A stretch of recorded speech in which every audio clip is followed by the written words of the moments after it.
Hello बच्चों, आशा करता हूँ आप लोग मज़े में होंगे, अच्छे होंगे और आपकी पढ़ाई भी अच्छे चल रही होगी। आज के वीडियो में हम क्लास 12th मैथमेटिक्स की जो प्रश्नावली है 1.2 के बेसिक्स को मैं समझाने आया हूँ और इसके सारे उदाहरणों को मैं समझाने आया हूँ, बताने आया हूँ। बेसिक बहुत ज़रूरी है। आप लोग क्या करते हो, बेसिक्स देखते नहीं हो, सीधे क्वेश्चन पे जंप करते हो और फिर बोलते हो सर ये कैसे हुआ, वो कैसे हुआ। तो बेसिक अच्छे से समझ लीजिए, फिर कभी कोई दिक्कत आपको होगी नहीं। देखो, इससे पहले हमने संबंध के बारे में जाना सीखा। अब हम जानेंगे फलन के बारे में, फलन के प्रकार के बारे में। फलन क्या होता है ये कोई नई चीज नहीं है। कक्षा 11 में आप ऑलरेडी पढ़ चुके हो। तो फलन क्या है, देखिए परिभाषा यहाँ लिखी हुई है। देखो, जो फलन होता है ना बाबू, वो किस बिना संबंध के कभी बन नहीं सकता।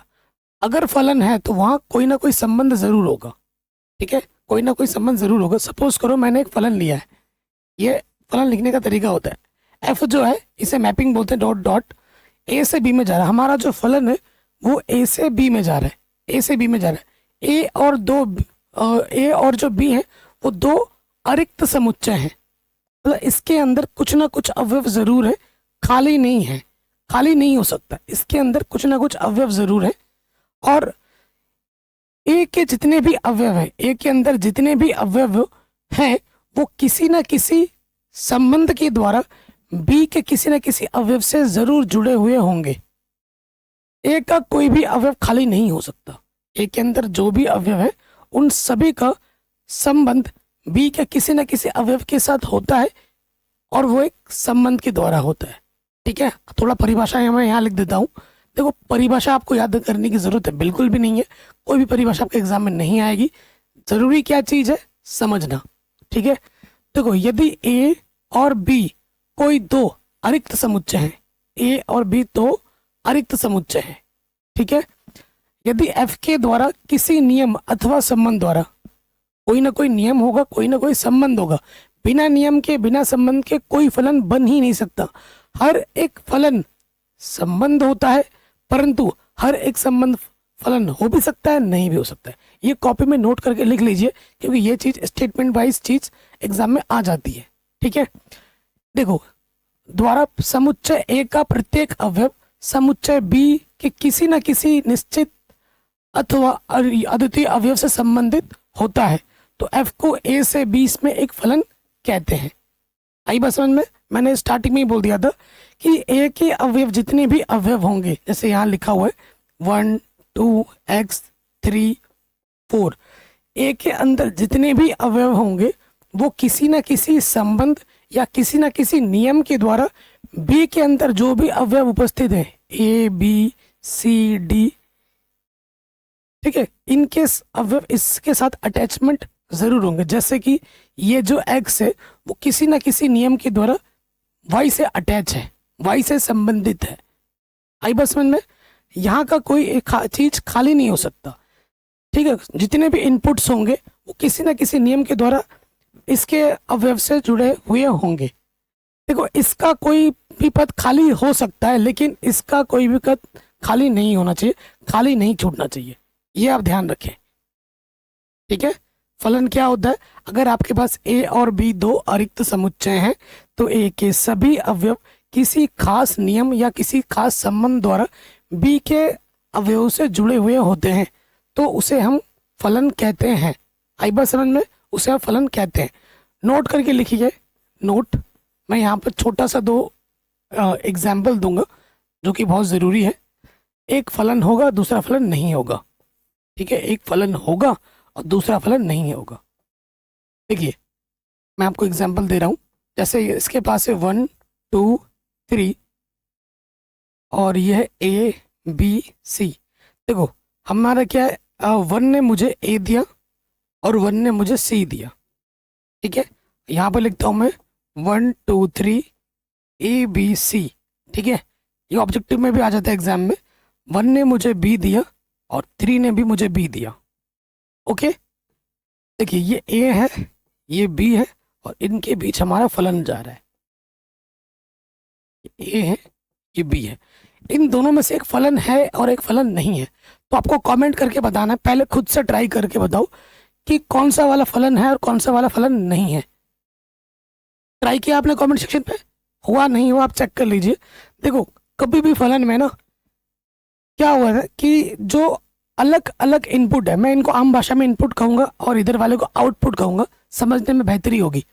देखो, जो अलग अलग इनपुट है ना वो सेम आउटपुट दे सकते हैं। जैसे 1 ने मुझे बी दिया, 3 ने मुझे बी दिया, ये पॉसिबल है, तो ये फलन है। दो अलग अलग इनपुट या दो से ज़्यादा अलग इनपुट सेम आउटपुट दे सकते हैं, सेम आउटपुट दे सकते हैं, लेकिन एक ही इनपुट अलग अलग आउटपुट कभी नहीं दे सकता। एक ही इनपुट, जैसे 1 मुझे ए दे रहा है, 1 मुझे सी दे रहा है, ये चीज़ संभव नहीं है, ये चीज़ संभव नहीं है। तो ये वाला फलन नहीं है, ये वाला फलन है और ये वाला फलन नहीं है। कोई दिक्कत, कोई परेशानी आपको नहीं होगी। तो मैंने आपको यहाँ तक आपको समझा दिया कि भैया फलन क्या होता है और क्या नहीं होता है। अब सपोज करो हमारे पास एक फलन है जो कि ए से बी में जा रहा है। अब इसके डोमेन, को डोमेन और रेंज के बारे में हमें जानना है। सपोज कीजिए ये हमारा फलन है जो ए से बी में जा रहा है, ए से बी में जा रहा है। ये हमारा बाबू ए है, ये हमारा बी है और इसमें हमारा फलन है। ठीक है, जनरली इसमें इसको एक्स बोला जाता है, इसको वाई मान लेते हैं, अपने से ही मान रहा हूँ मैं। यहाँ इसके अंदर 1 2 3 4 है।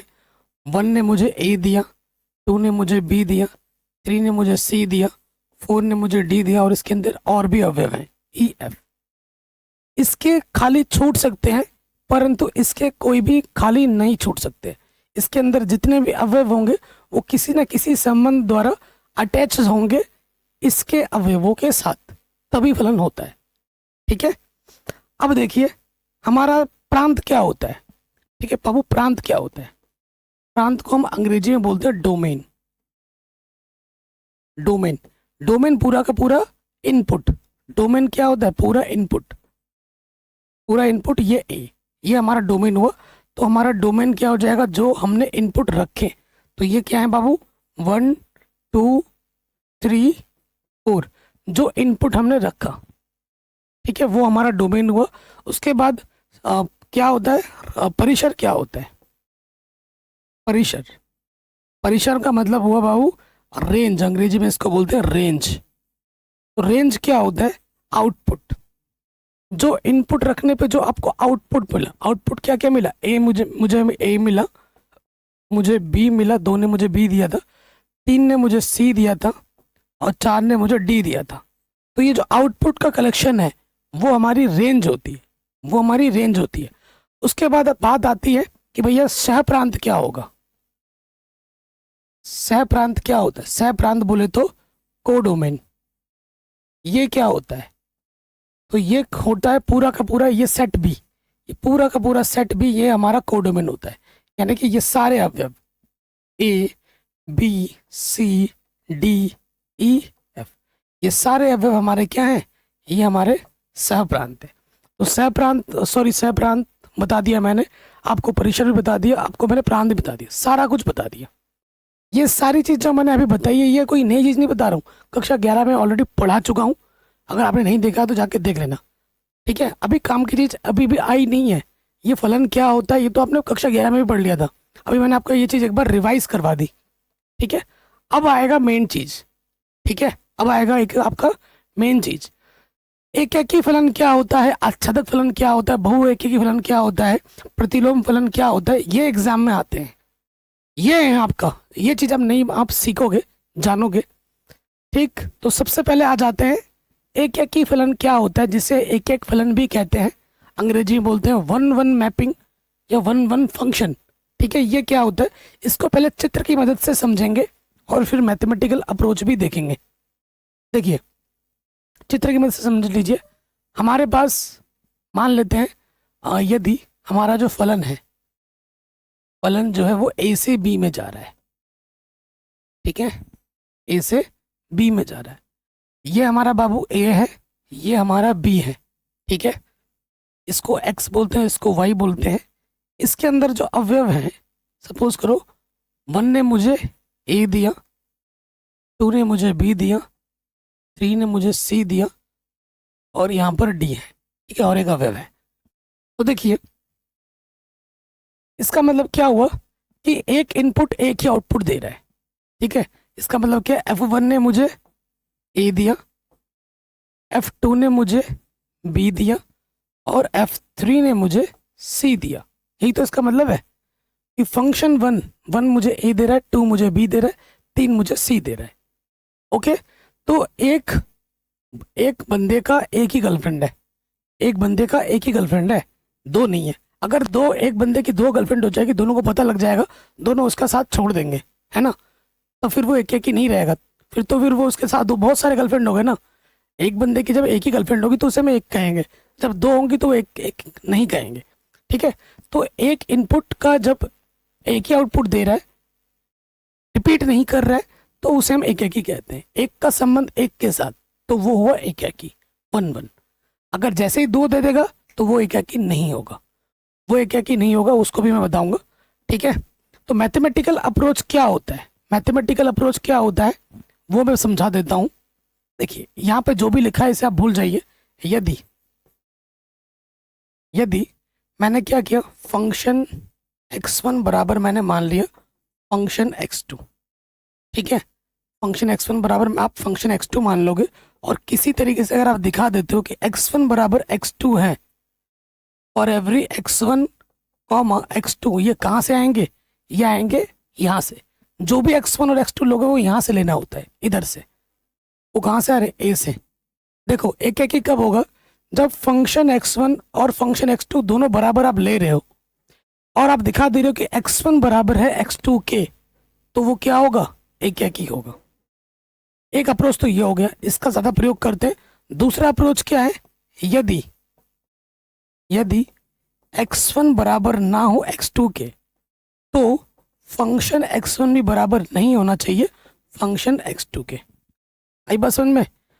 अगर x1 और x2 बराबर नहीं है तो फंक्शन x1 भी फंक्शन x2 के बराबर नहीं होना चाहिए, तो भी एक ही होगा। ये कहाँ करते हैं, ये करते हैं आंकिक प्रश्नों में। जब हम प्रश्न करेंगे, अभी उदाहरण देखिए मैं समझाऊंगा, तो वहां पर हम करते हैं। आई बात समझ में, तो वहां पर हम करेंगे। तो इसका बहुत इंपॉर्टेंट है, इसको दिखाना होता है प्रश्नों में। अभी हमने प्रश्न भी करने हैं, टेंशन मत लीजिए। ठीक है, नेक्स्ट अब आते हैं बहुएक्यकी। ठीक है, अब आते हैं बहुएकी। पहले बहुएकी को चित्र के समझिए, चित्र की मदद से समझिए। जो एकाकी नहीं होगा वो क्या होगा, बहुएक्यकी होगा। वो क्या होगा, बहुएक्यकी होगा। यदि हमारा जो फलन है वो ए से बी में जा रहा है, ए और बी दो अरिक्त समुच्चय है। ठीक है, ये हमारा ए है, ये हमारा बी है, और इसमें हमारा फलन जा रहा है। देखिए फिर से मैं समझाता हूँ।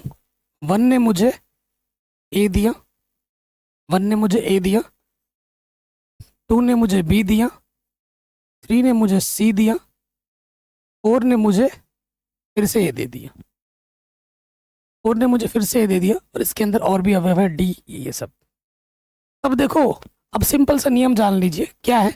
अगर दो या दो से ज्यादा इनपुट सेम आउटपुट देते हैं, यहां देखिए, यहां पर क्या है बाबू, जो हमारा F1 है, F1 भी मुझे ए दे रहा है, और F जो 4 है, ठीक है, F जो 4 है, 4 भी मेरे को क्या दे रहा है, F4 भी मेरे को ए दे रहा है।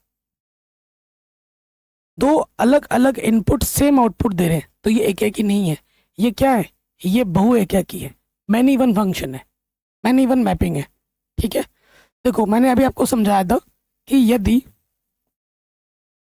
ये चीज और ये चीज बराबर होती है तो इसको और इसको भी बराबर होना चाहिए। ये भी ए दे रहा है, ये भी ए दे रहा है, तो यहाँ पर जो होगा यहाँ पर भी वही होना चाहिए, तब जाके एक ही होता है। यदि F1 बराबर हमारे पास क्या है बाबू, F4 है, दोनों एक ही बराबर है, परंतु 1 और 4 आपस में बराबर है क्या, बिल्कुल भी बराबर नहीं। इनको बराबर चाहिए था, अगर बराबर आते तो एक ही होता, बराबर नहीं है तो ये एक ही नहीं है। सीधा कॉन्सेप्ट क्या, चित्र से क्या समझना है कि अगर दो या दो से ज्यादा इनपुट, यहाँ पर 1 और यहाँ पर 4 है, दो या दो से ज्यादा इनपुट अगर सेम आउटपुट दे रहे हैं तो वो कभी भी एक ही नहीं होगा, वो क्या होगा, बहु एक ही होगा। ठीक है, बहु एक ही होगा।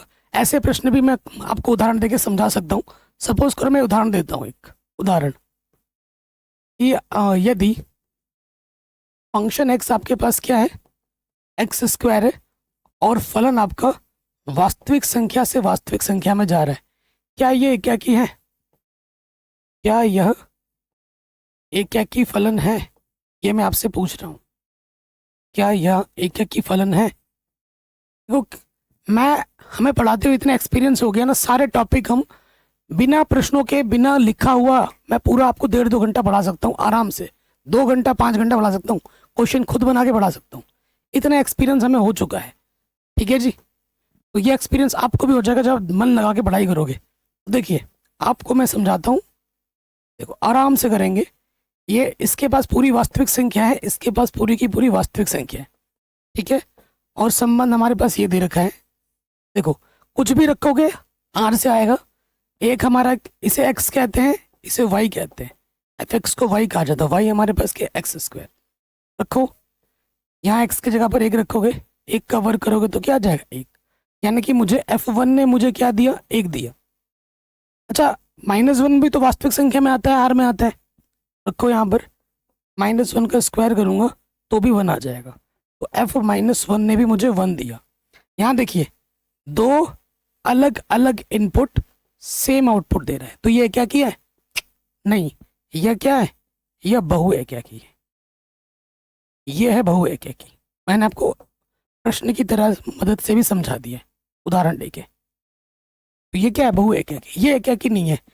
एकाकी तभी होता जब अगर आउटपुट सेम आ रहा है तो उनका इनपुट भी सेम होना चाहिए, तब जाके बात बनती है एकाकी की।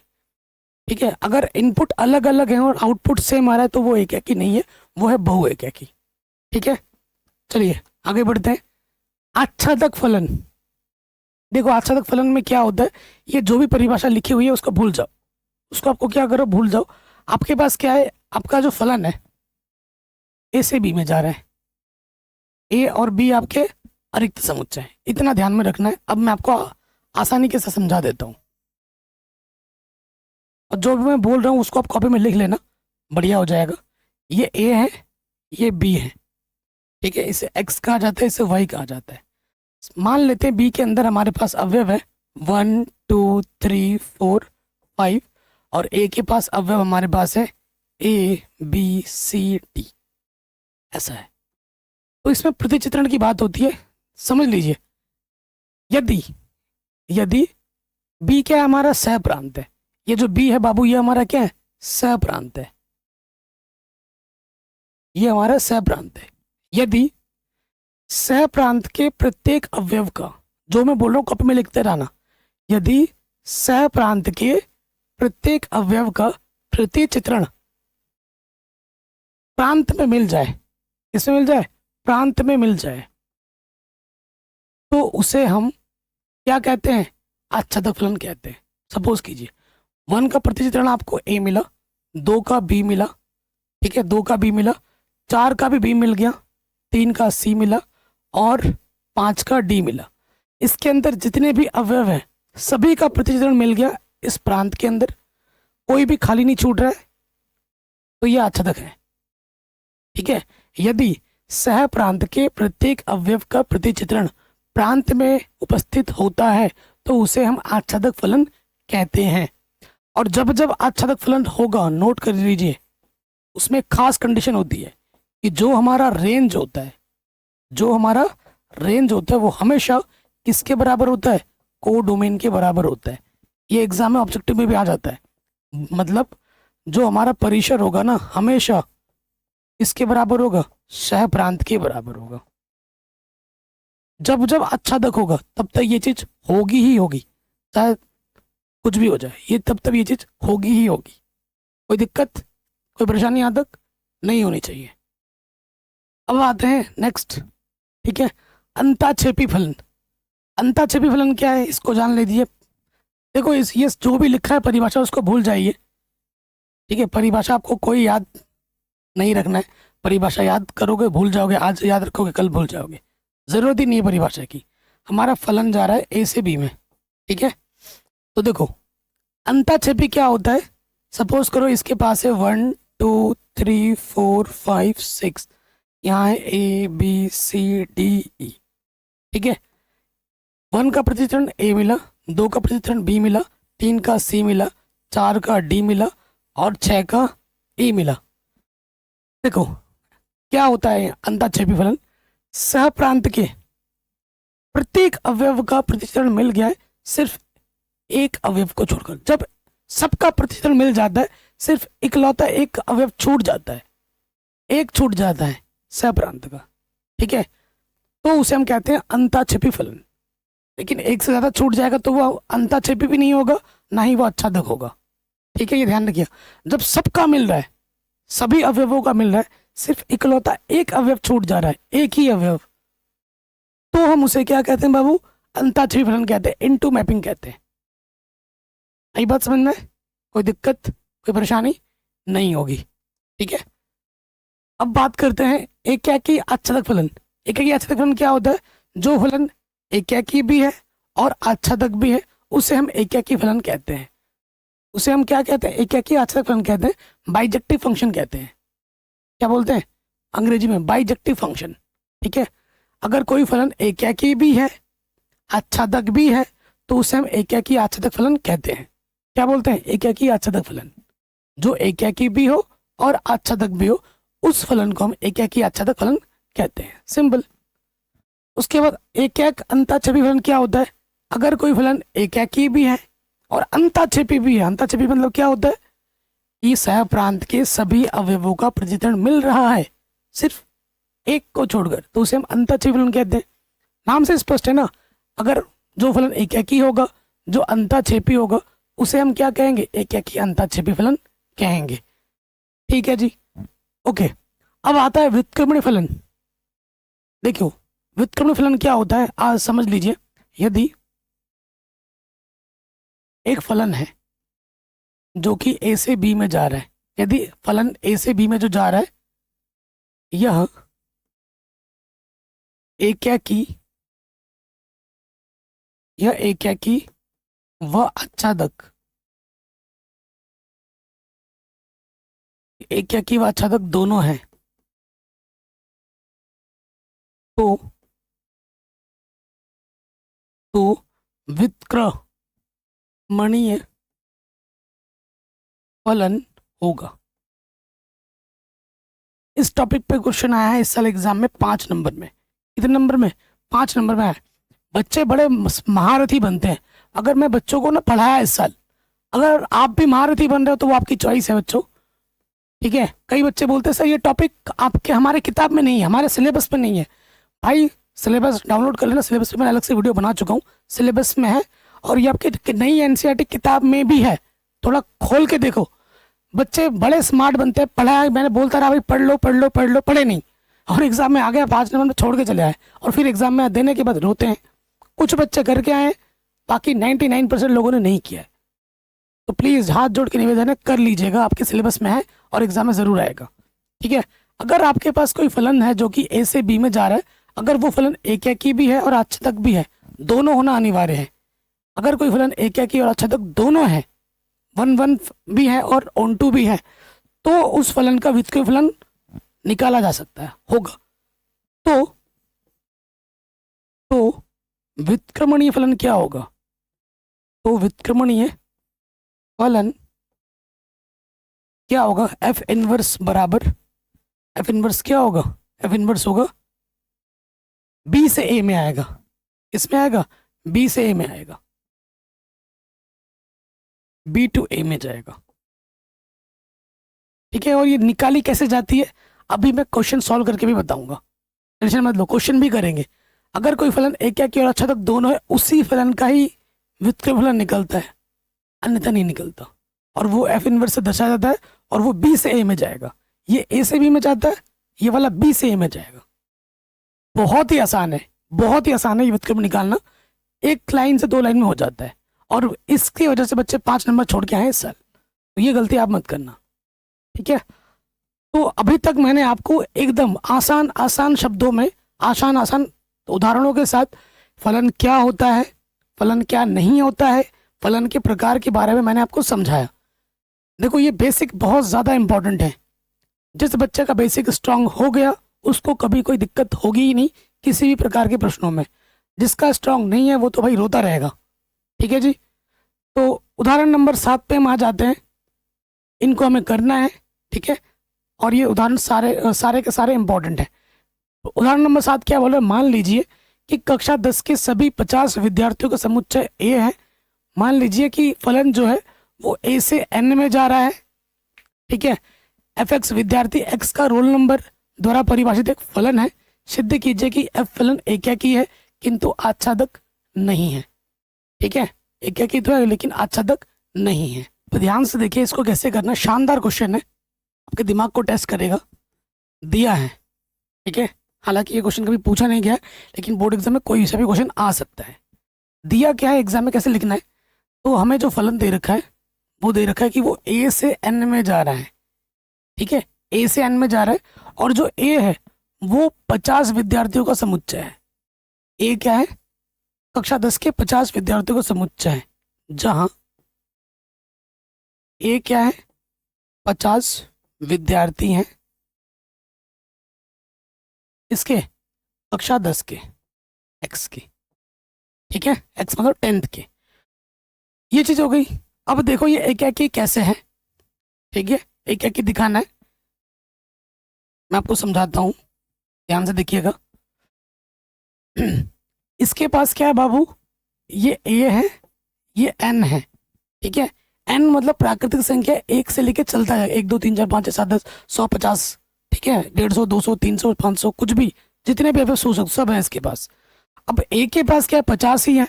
ए के पास क्या है, 50 ही है। ठीक है, एफ एक्स दे रखा है, संबंध क्या दे रखा है, एफ एक्स हमें दे रखा है विद्यार्थी एक्स का रोल नंबर है। ठीक है, यहाँ अगर एफ एक्स है तो वाई बराबर क्या बोला है, एक्स बोला है, रोल नंबर बोला है। ठीक है, रोल नंबर बोला है। जैसे अगर मैं यहाँ रखता हूँ एक्स बराबर 1 रखता हूँ, जैसे यहाँ पर पहला विद्यार्थी है तो उसका रोल नंबर 1 है, दूसरे का 2 है, तीसरे विद्यार्थी का 3 है, ऐसे चल रहा है। ठीक है, ऐसे कहाँ तक जाएगा, 50 का, 50 पर जो लास्ट वाला विद्यार्थी है उसका रोल नंबर 50 है। ठीक है, क्लास में 50 विद्यार्थी हैं, रोल नंबर आपका भी होता है ना इसको क्लास में, तो वही रोल नंबर इनको दिया गया है। पहले विद्यार्थी का पहला रोल नंबर, दूसरे विद्यार्थी का दूसरा रोल नंबर है, ऐसे 50वें विद्यार्थी का रोल नंबर 50 है।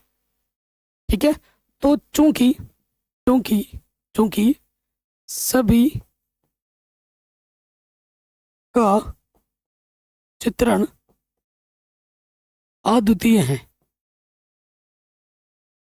सभी का चित्रण है ना अद्वितीय है, अद्वितीय का मतलब यूनिक है, इसलिए यह एकाकी है, इसलिए यह एकाकी है। किसी ने रिपीट किया, किसी ने भी रिपीट नहीं किया, तो ये एकाकी है। अब जब बात आएगी आच्छादक की, आच्छादक के लिए आ जाओ। आच्छादक का नियम क्या होता है कि सह प्रांत के प्रत्येक अवयव का प्रतिचित्रण यहाँ मिलना चाहिए। अब आप खुद बोलोगे, देखना मैं आपको थोड़ा समझा देता हूँ आराम से, अभी आप फटाफट बोलने लगोगे कि हाँ भैया सही कह रहे हो। ये इसके पास क्या है बाबू, ए है, इसके पास एन है, इसके पास 1 से लेके 50 तक के अवयव है ए के पास, और इसके पास 1 2 3 से लेकर 51 52 और भी अवयव इसके पास हैं। तो देखो हमने जो प्रतिचित्रण दिखाया भी है अभी, कि कहाँ तक दिखाया, 50 का 50 तक, 50 का 50 तक। 51 का क्या होगा, 52 का क्या होगा, 53 का क्या होगा, 54 का क्या होगा, ये सब बेचारे छूट गए। अटैच जो प्रतिचित्रण हमें मिल रहा है, 1 का 1 मिला, 2 का 2 मिला, 3 का यहाँ पर 3 से था, 50 का 50 से था, लेकिन ये जो 51 52 53 54 56 100 102 ये सब के सब क्या प्राकृतिक संख्या के अंतर्गत आते हैं। इनका अटैचमेंट कहाँ है इनके साथ अटैचमेंट नहीं है। तो एक का भी अगर छूट जाता है तो अच्छा तक नहीं होता है। यहाँ तो अनगिनत नंबर है जिनका प्रतिचित्रण मिला ही नहीं, तो लिखेंगे चूंकि 51 52 इत्यादि इत्यादि संख्याओं का प्रतिचित्रण ए में उपस्थित नहीं है, ए में उपस्थित नहीं है, अर्थात यह क्या होगा, आच्छादक नहीं होगा, यह आच्छादक नहीं है। ठीक है, यही हमको क्या करना था बाबू, सिद्ध करना था। आराम से हो गया। कोई भी डाउट हो आप एक बार दोबारा देख सकते हैं। अगले प्रश्न पे आ जाते हैं। कह रहे सिद्ध कीजिए कि एफ एक्स बराबर ये जो 2x द्वारा प्रदत्त फलन जो कि प्राकृतिक संख्या से प्राकृतिक संख्या में जा रहा है, एक ही है किंतु आच्छादक नहीं है। शानदार क्वेश्चन है और एग्जाम में कई बार पूछा गया है, वेरी वेरी इंपॉर्टेंट है। ठीक है, अब कोई चीज जब होती है, जब कोई चीज सिद्ध करनी है उसे आप बाई लैंग्वेज सिद्ध करते हैं। जब कोई चीज मना करनी होती है तो उसे बाई उदाहरण देके हमें मना करना होता है। कैसे लिखना है, तो यहाँ लिखेंगे दिया है, दिया क्या है, एफ एक्स बराबर दे रखा है 2x। बच्चों पता है ये क्या होता है, एफ एक्स ये हमको संबंध दे रखा है, ये हमारा संबंध है। आपको पता है बिना संबंध के फलन बन ही नहीं सकता, तो ये हमारा संबंध है। और फलन जो जा रहा है वो नेचुरल नंबर से नेचुरल नंबर में जा रहा है।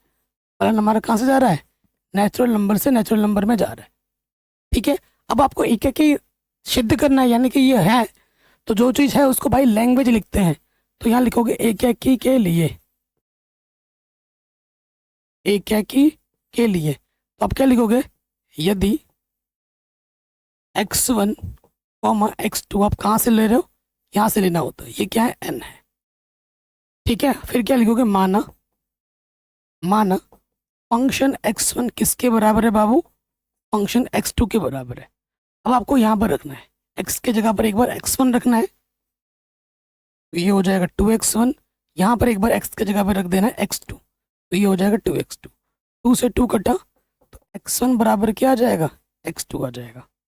आप ये लिख के चले थे फंक्शन x1 बराबर है फंक्शन x2 के, और आपने क्या दिखा दिया, x1 बराबर x2 के दिखा दिया। ठीक है, ये दिखा दिया आपने। अतः अतः यह एक ही है, अतः यह एक ही है। ऐसे लिखना है एग्जाम में। समझना चाहते हो समझा भी देते हैं, चित्र की मदद से समझा देते हैं। देखो इसके पास पूरा प्राकृतिक संख्या है, इसके पास पूरा का पूरा प्राकृतिक संख्या है, ये x है ये y होता है, और y बराबर मुझे बोल रखा है 2x। ठीक है, n बराबर 1 रखोगे, रखो 1, तो f1 मुझे क्या देगा, यहाँ x की जगह पर 1 रख दोगे, 2 1 कम 2 देगा। यहाँ 2 रखोगे, देखो 2 रखोगे तो f2 मुझे क्या देगा, x की जगह पे 2 रख दोगे, 2 गुणा 2 मुझे 4 देगा। ठीक है, 3 रखोगे, f3 मुझे क्या देगा, 2 3 6 देगा। ऐसे ही चलता जाएगा। तो आप चित्र से ही समझ पा रहे हो कि एक इनपुट एक ही आउटपुट दे रहा है। एक ने 2 दिया, 2 ने 4 दिया, 3 ने 6 दिया, कोई रिपीट कर रहा है, रिपीट नहीं कर रहा है, यानी कि यह एक क्या की है।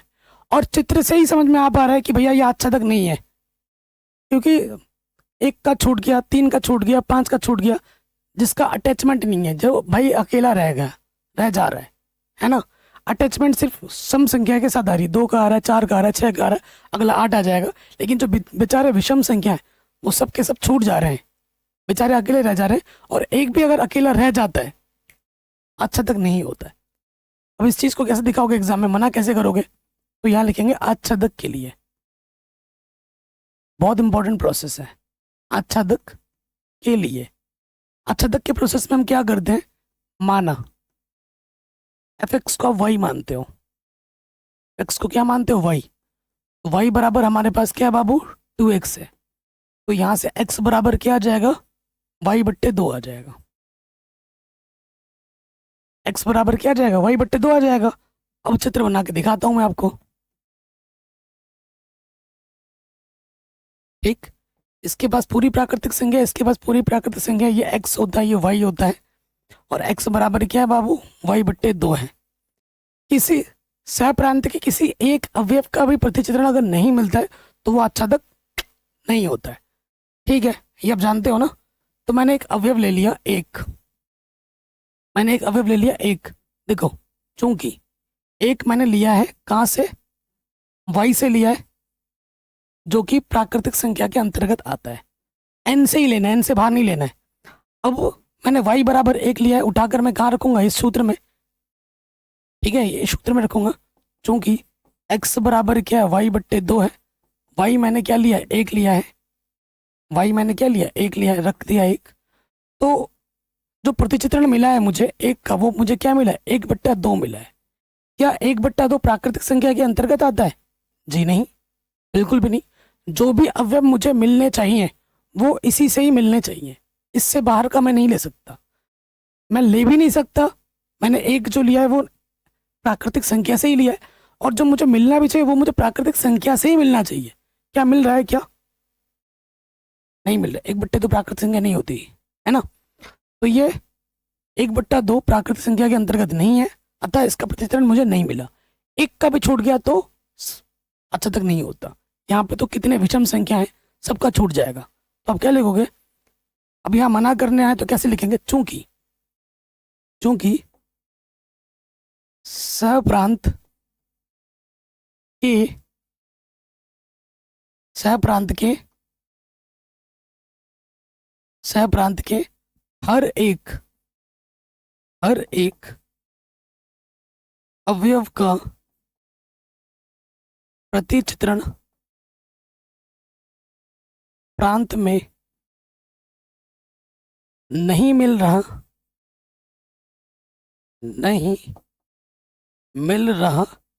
इसलिए यह आच्छादक नहीं होगा।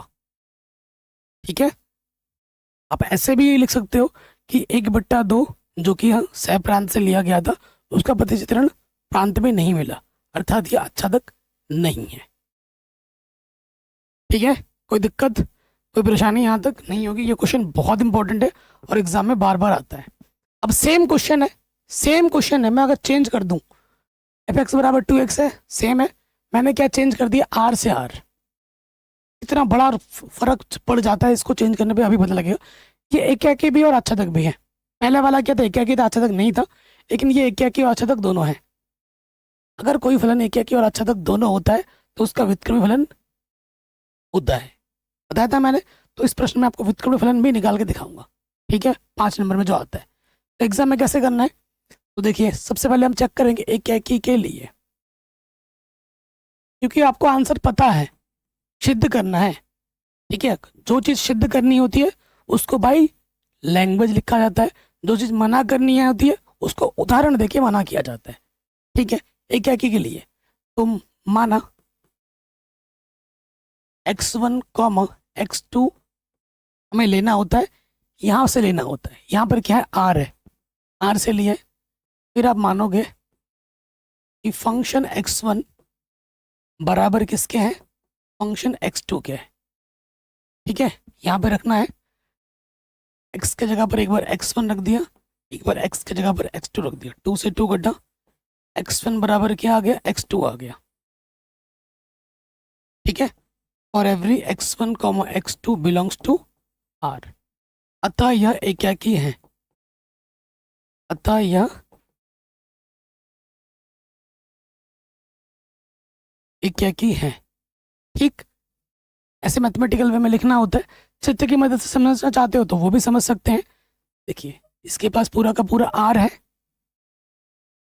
पूरा का पूरा r है ना, r से r में जा रहा है, ये x है, ये y है, y बराबर हमारे पास 2x है। अब आप खुद कुछ भी सोचो अपने मन से जो r से हो, जैसे 0 सोच लिया, 0 रखो, या फिर 0, 2 गुणा 0, 0 ने मुझे 0 दिया। 1 सोचो, 1, 2 गुणा 1 2। तो एक इनपुट एक ही आउटपुट दे रहा है, रिपीट करेगा कभी? कभी भी रिपीट नहीं करेगा, हमेशा एक इनपुट एक ही आउटपुट दे रहा है। तो ये क्या है बाबू, एकाकी है। अब हम बात करेंगे आच्छादक की। नंबर 2, आच्छादक। आच्छादक भी होगा। आच्छादक के लिए क्या करते हैं, माना fx को हम क्या मान लेते हैं, y मान लेते हैं, यानी कि y बराबर हमारे पास क्या है, 2x है, तो x बराबर ये क्या हो जाएगा, y/2 हो जाएगा। ठीक है, अब मैं आपको चित्र बना के समझाता हूँ ये आच्छादक कैसे है। कैसे है, इसके पास पूरा का पूरा r है, इसके पास पूरा का पूरा r है, ये x है, ये y है, x बराबर क्या है बाबू, y/2। प्रतिचित्रण ये इधर देखना होता है। जो भी मान सोचोगे आप वो कहाँ से सोचोगे, आर से सोचोगे। पूरी की पूरी वास्तविक संख्या है। सपोज करो मैंने 0 सोचा, 0 का प्रतिचित्रण y की जगह पे 0 रखो, 0/2 क्या होगा 0। 0 जो है वो आर में होता है, वास्तविक संख्या में होता है। √3 सोचा मैंने, √3 भी वास्तविक संख्या होती है। सोचो y की जगह पे √3 रखा, √3/2 ये भी एक वास्तविक संख्या है। कुछ भी सोचो, -2 सोचो तो -2/2 ये आ जाएगा -1। तो ये भी क्या है, वास्तविक संख्या में। कोई भी अवयव में ले रहा हूँ वास्तविक संख्या से, उसका प्रतिचित्रण भी क्या आ रहा है, एक वास्तविक संख्या ही आ रहा है, इससे बाहर नहीं आ रहा है। तो यानी कि ये क्या है, आच्छादक है। क्योंकि आपके मन में कोई भी संख्या आ रही हो, सोचिए आर से लोगे तो प्रतिचित्रण भी कहाँ से मिल रहा है, आर में ही मिल रहा है, इस सेट से बाहर नहीं जा रहा है। तो ये क्या है, आच्छादक है। तो अब लिखना कैसे है, चूंकि सहप्रांत की प्रत्येक अवयव, सहप्रांत के प्रत्येक अवयव का प्रतिचित्रण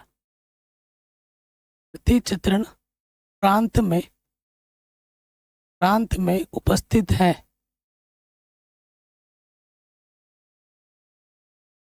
इसलिए यह आच्छादक जब होगा तो यही वर्ड लिखना है, ठीक है, आच्छादक है।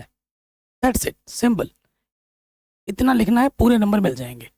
अब क्या है, इसमें थोड़ा सा एक्स्ट्रा पार्ट मैं खुद से करवा रहा हूँ, क्योंकि ये एक भी है, आच्छादक भी है, तो इसमें व्युत्क्रम फलन निकल जाएगा। तो आप ये वाला पार्ट मैं एक्स्ट्रा करवा दे रहा हूँ। चूंकि फलन एकाकी व आच्छादक दोनों है, इसलिए यह व्युत्क्रमणीय फलन होगा, इसलिए यह व्युत्क्रमणीय फलन होगा। अगर व्युत्क्रम फलन निकालना होता है, हमें चेक करना होता है क्या ये क्या की है, क्या ये आच्छादक है, इतना पार्ट करना ही होता है, ठीक है। इसलिए मैं ये चीज़ करवा दे रहा हूँ। इसलिए इसमें क्या करना होता है, माना जो प्रोसेस आप आच्छादक के लिए ट्राई करते हो ना, वही चीज़ आपको व्युत्क्रम फलन निकालने के लिए भी करना होता है। सेम लाइन, सेम चीज़, ठीक है। तो y बराबर क्या हो जाएगा हमारा 2x, तो यहाँ से x का मान निकालना होता है जो कि y/2। अतः जो व्युत्क्रमणीय फलन होगा एफ इनवर्स, ठीक है, एफ इनवर्स y बराबर लिखोगे तो वो क्या हो जाएगा, y/2 हो जाएगा। x के रूप में लिखना चाहोगे तो इसको ऐसे लिख देना, x/2 हो जाएगा। ये आंसर है। ये हमारा क्या बाबू, ये हमारा व्युत्क्रमणीय फलन है। इतना सा थोड़ा और ऐड करना है। अब अगर आपको एक क्या अच्छा तक तो आपका सिलेबस में है ही है, तो व्युत्क्रमणीय फलन में इतना करना होता है, और इतना सा छोटू सा, इसके 5 नंबर छोड़ के आए हैं बच्चे। इतनी बड़ी गलती की है, सोच सकते हो आप। इतना क्या भारी पड़ जाता, कितना ही ओवरलोड हो जाता आपके सर पे। इतना काम करना था। और जो फलन एक क्या अच्छा तक होता है वही तो व्युत्क्रमणीय होता है, ठीक है। तो ये भी आपका आराम से बन गया। अगले प्रश्न में आ जाओ, बहुत इंपॉर्टेंट है। कह रहे हैं सिद्ध कीजिए कि f1 और f2 हमें 1 के बराबर दे रखा है, x बराबर 2 से बड़े के लिए, और fx बराबर x-1 द्वारा प्रदत्त फलन आच्छादक तो है किंतु एक ही नहीं है। देखो आच्छादक है, आपको आंसर पता है। अगर कोई फलन आच्छादक है, उसने बोल दिया है, तो सिद्ध करना है। सिद्ध करने के लिए आप क्या लिखोगे, चूंकि सह प्रांत के प्रत्येक अवयव का प्रतिधन प्रांत में मौजूद है, अर्थात यह आच्छादक है, ठीक है। अगर कोई चीज सिद्ध करनी है उसे बाई लैंग्वेज लिखना है, कोई चीज मना करनी है तो उसे उदाहरण देके मना करना है, ठीक। तो देखिए हमें दिया क्या है, हमें दे रखा है कि f1 और f2 1 के बराबर है, और फंक्शन x जो हमें दे रखा है बाबू वो हमारा x-1 है, और फलन जो हमारा है वो प्राकृतिक संख्या से प्राकृतिक संख्या में जा रहा है। तो सबसे पहला चीज हम चेक करते हैं एक की के लिए, ठीक है। तो देखो, मना करना है, कोई भी चीज़ मना करनी है तो उसके लिए उदाहरण देना होता है, कारण देना होता है। देखो, F1 बराबर F2 है, इसके बराबर है ये, 1 के बराबर है, परंतु ये जो इनपुट है क्या ये बराबर है? नहीं है। अगर फलन बराबर है तो उनके इनपुट भी बराबर होने चाहिए, तब जाके वो एकाकी होता है। Fx1 बराबर अगर Fx2 के होता है तो x1 बराबर x2 के होना चाहिए। क्या बराबर है x1 x2? नहीं है, अतः ये एकाकी नहीं है।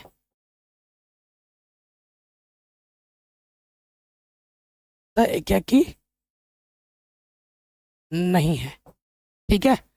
आच्छादक के लिए क्या, क्योंकि सिद्ध करना है, तुम्हें तुम्हारा आंसर मालूम है, तो बेवकूफ़ की तरह का सोच में मत पड़ जाना कि भैया क्या लिखना है, क्या करूं। देखो, जब भी आपको सिद्ध करने के लिए बोल दिया है आच्छादक, तो उसके लिए रटा रटाया 2 लाइन है, तो क्या लिखोगे?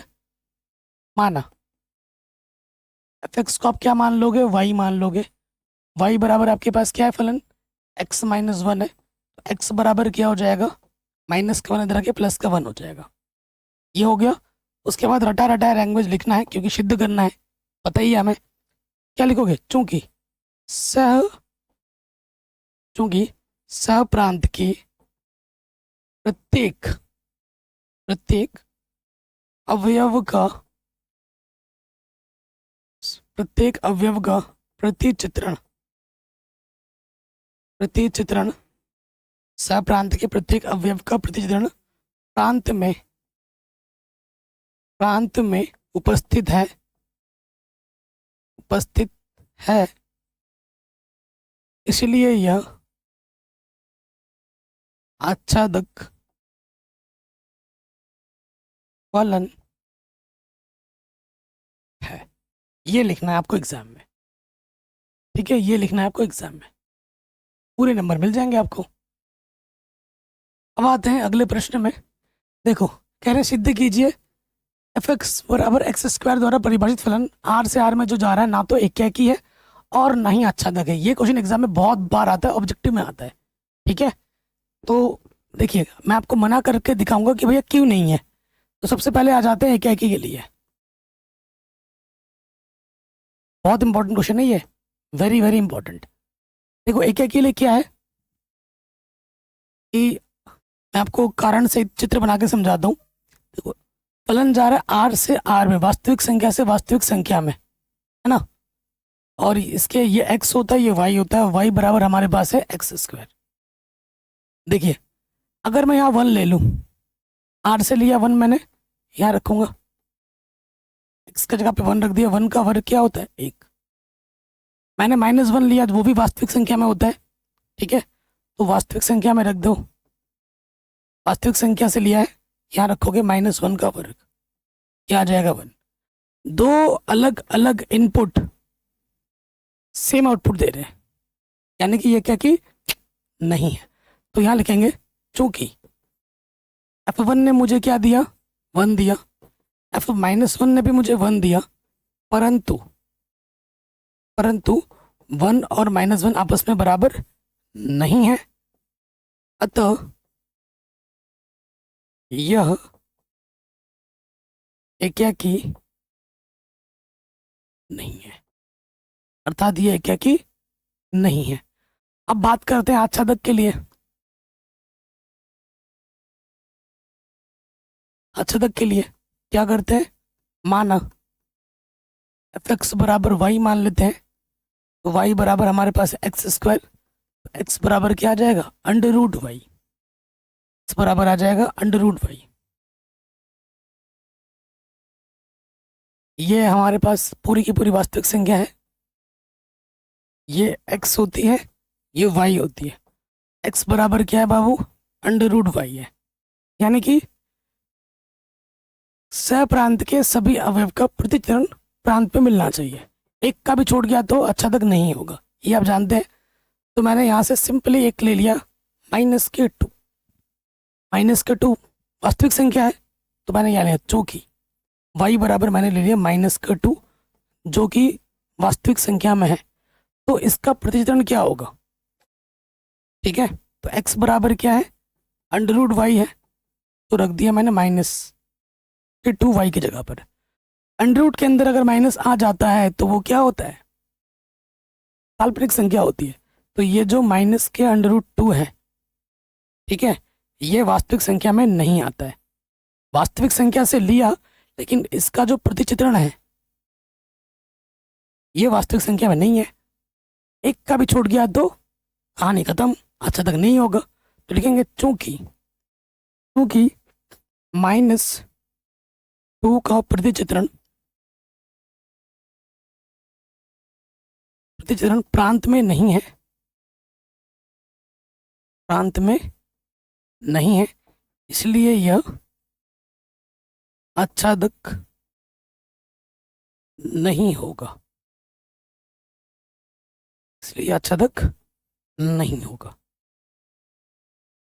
कोई दिक्कत, कोई परेशानी नहीं होनी चाहिए। ये प्रश्न भी आपका बड़े आराम से सॉल्व हो गया, बहुत इंपॉर्टेंट क्वेश्चन था। ठीक है, एक ट्रिक और याद रख लीजिए, इसके साथ साथ ट्रिक याद रखिए, कभी भी अगर फलन हमारा r से r में जा रहा है, वास्तविक संख्या से वास्तविक संख्या में जा रहा है, तो x की पावर कोई भी सम संख्या हो, इसकी पावर में 4 हो, 6 हो, 8 हो, कुछ भी हो, तो उत्तर वही होगा, ना तो एक क्या होगा, ना ही आच्छादक होगा। इसके साथ साथ x की पावर में कोई भी सम संख्या हो और यहाँ पे कुछ भी जुड़े और घट जाए, कोई भी संख्या जैसे कि 2 हो, 4 हो, 5 हो, 8 हो, तो भी उत्तर वही रहेगा, ना तो एक होगा, ना ही आच्छादक होगा। क्योंकि ये क्वेश्चन जनरली ऑब्जेक्टिव में आता है 1 नंबर में। ठीक है, कि अगर फलन हमारा x की पावर में कोई सम संख्या है और r से r में जा रहा है, उसके साथ कुछ संख्या जुड़ भी रही है और घट भी रही है, तो भी उत्तर वही रहेगा, ना तो ये क्या होगा, ना ही ये आच्छादक होगा। ट्रिक में याद रखिएगा। अगले प्रश्न पे हम आ जाते हैं। कह रहे सिद्ध कीजिए कि नीचे परिभाषित फलन जो कि प्राकृतिक संख्या से प्राकृतिक संख्या में जा रहा है, एक क्या की तथा आच्छादक दोनों ही है, एक क्या की भी और आच्छादक भी है। देखो, हमें ये फलन तब लेना जब x हमारा विषम है, और ये फलन तब लेना जब x हमारा सम है। आंसर तुम्हें पता है, ठीक है, आंसर तुम्हें पता है कि ये एक क्या की आच्छादक दोनों है, ये आपको सिद्ध करना है। ठीक है, तो सिद्ध करके एक की पहले बात करते हैं। एक के लिए कैसे सिद्ध करोगे? ठीक है, यदि x1 और x2 मैं कहाँ से ले रहा हूँ? मैं ले रहा हूँ यहाँ से, हमेशा इधर से लिया जाएगा। x1 x2 मैं कहाँ से ले रहा हूँ? n से ले रहा हूँ। ठीक है, और केस मैंने ले लिया विषम। ठीक है, और ये x1 x2 क्या है? x1 x2 ये क्या है? विषम संख्या मैंने लिया, विषम के लिए बात कर रहे हैं। ठीक है, माना फंक्शन x1 बराबर किसके बाबू? फंक्शन x2 के। तो विषम के लिए ये है, यहाँ पर रख देंगे x1, x के जगह पर x1, और x के जगह पे क्या रखना बाबू? x2 रख देना है। एक से एक कटा, x1 बराबर आ गया x2, ये लेके चले थे और ये आ गया बराबर। ठीक है, और every x1 x2 belongs to n। ठीक है, अतः यह एक ही है।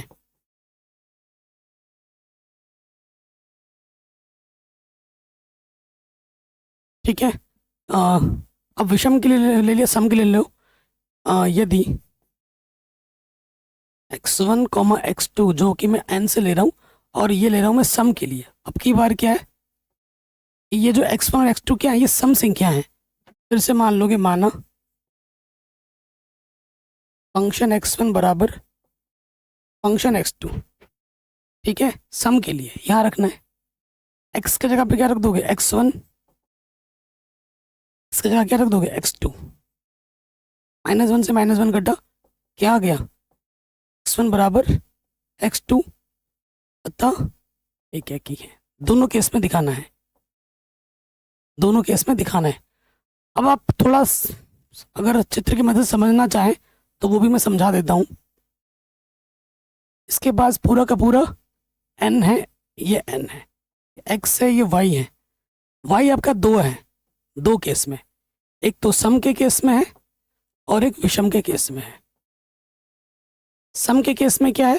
सम के केस में है x-1 और विषम के केस में है x+1। ठीक, n क्या है हमारे पास? 1 2 3 4 5 6 चला जा रहा है। देखो, एक क्या है, विषम है, विषम वाले के लिए यहाँ रखना है। रखो, एक में एक जोड़ोगे तो आपको मिलेगा 2। ठीक है, इसके पास पूरी प्राकृतिक संख्या 1 2 3 4 5 6। ठीक, अब देखिए, एक विषम है, यहाँ रखोगे, एक रखेंगे तो मुझे 2 मिलेगा। 2 रखो, 2 ले लो, सम का केस है, x की जगह यहाँ रखना है, 2 में से 1 घटाएंगे, 2 ने मुझे 1 दिया। 3 रखेंगे, विषम का केस है, 3 में 1 जोड़ोगे, 3 मुझे 4 देगा, 4 मुझे 3 देगा। ठीक है, 6 मुझे 5 देगा और 5 मुझे 6 देगा। ऐसा चलता रहेगा। अगर आप ध्यान से देखोगे, एक इनपुट एक ही आउटपुट दे रहा है, रिपीट नहीं कर रहा है। 1 ने 2 दिया, 2 ने 1 दिया, 3 ने 4 दिया, 4 ने 3 दिया। कुछ रिपीट किया इसने? नहीं किया। तो एक इनपुट एक ही आउटपुट दे रहा है। उसके साथ साथ यहाँ देखो, सभी का मिल रहा है। जैसे यहाँ पे मैंने 6 लिया स्टार्टिंग के, सबका मिल गया। 1 का 2 मिला, 2 का 1 मिला प्रतिचित्रण, 3 का 4 मिला, 4 का 3 मिला प्रतिचित्रण, 5 का मुझे 6 मिला, 6 का मुझे 5 मिला। तो सभी अवयवों का यहाँ पर जो सह प्रांत में जितने भी अवयव हैं, उन सभी का प्रतिचित्रण यहाँ पे मिल रहा है। यानी कि ये क्या है, आच्छादक है। तो आच्छादक के लिए क्या लिखना है? आच्छादक के लिए आपको बस ये लिख देना है, चित्र वगैरह बना के दिखाने के बाद, चूंकि सप्रांत के प्रत्येक अवयव का प्रतिचित्रण, सप्रांत के प्रत्येक अवयव का प्रतिचित्रण प्रांत में उपस्थित है, प्रांत में उपस्थित है, इसलिए यह आच्छादक है। बड़े आराम से हो गया। कहीं पे भी डाउट हो आप एक बार। तो नेक्स्ट क्वेश्चन पे आ जाते हैं। क्वेश्चन क्या बोल रहे हैं कि सिद्ध कीजिए कि आच्छादक फलन, जो कि हमें ये दे रखा है, सदैव एककी फलन भी होता है। ठीक है, सदैव एककी फलन भी होता है, कि जो आच्छादक फलन है वो सदैव एककी फलन भी होगा। इस प्रश्न के लिए बोल रखा है। तो यहाँ देखिए, मना करना है, सिद्ध करने वाला प्रश्न है। तो मैं क्या मान लेता हूँ, माना यदि संभव हो तो, यदि संभव हो तो यह फलन एककी नहीं है, एककी नहीं है। ये हमने मान लिया कि भैया एककी नहीं है। अब जो चीज हमें दे रखी है उसके आधार पे मैं चित्र बना लेता हूँ। चित्र बना लेते हैं। इसके पास है 1 2 3 और इसके पास भी है 1 2 3। 1 1 दे रहा है, 2 2 दे रहा है, 3 3 दे रहा है। ओके, सो अगर आप ध्यानपूर्वक देखेंगे, मैंने बोला कि एक ही नहीं है। अब यहाँ देखो, एक का प्रतिचित्रण क्या मिल रहा है, चूंकि F1 मुझे क्या दे रहा है, 1 दे रहा है, 2 मुझे क्या दे रहा है, 2 दे रहा है, और F3 मुझे 3 दे रहा है। ठीक है, चूंकि प्रत्येक, यहाँ लिख देना, चूंकि सहप्रांत के प्रत्येक अवयव का प्रतिचित्रण अद्वितीय है। मिल तो रहा है लेकिन अद्वितीय मिल रहा है ना। सबका अलग है, 1 का 1 है, 2 का 2 है, 3 का 3 है, अद्वितीय है, इसलिए यह आच्छादक है।